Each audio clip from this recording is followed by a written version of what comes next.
Thank you all for being here today, and good morning. Good morning.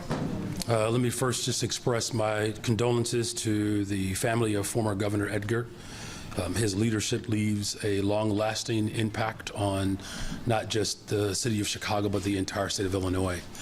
I also want to thank a number of members from my administration for being here today. Our Deputy Mayor of Immigrant, Migrant, and Refugee Rights, Beatrice Ponce de Leon, Deputy Mayor of Community Safety, Gary and Gatewood. We have our Budget Director, Annette Guzman, and then my Corporate Counsel, Mary Richardson Laurie. This morning, I signed an executive order protecting the right to protest in the city of Chicago. Chicago remains a center of civic action, as it has been since our founding.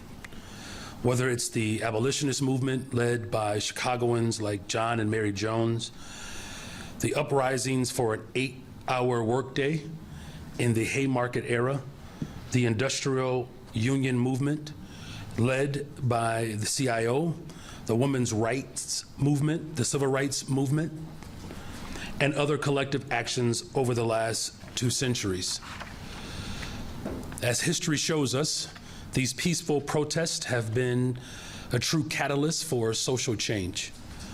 This order is about being proactive, as we saw what happened in Broadview just a few days ago, where protesters were shot with less lethal bullets, pepper bullets, for peacefully protesting. With the presence of ICE in our neighborhoods, we can expect Chicago residents to follow in the footsteps of the generations of Chicagoans who came before them and peacefully assemble and protest. The First Amendment clearly states that we have the right to peacefully assemble, petition our government, and speak freely without intervention or fear of retaliation. If the federal government will not uphold this right, then the city of Chicago will. This executive order solidifies our commitment to protecting the constitutional rights of all residents and visitors, including the fundamental right to free speech and, again, to peacefully assemble. With this order, the roles of city departments and agencies and the Chicago Police Department are clearly defined in order to support peaceful protests and the exercise of First Amendment rights. Today, the city of Chicago affirms that peaceful protests and dissent are essential to public safety, democracy, and civic engagement. And we affirm that the CPD possesses the resources, training, and professional expertise necessary to safeguard the exercise of the First Amendment freedoms within our city.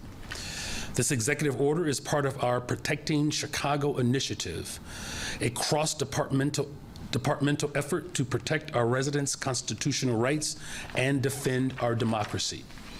Another effort in this initiative that I am proud to announce is the launch of our Protecting Chicago Toolkit, available on the new city website, chicago.gov/protect.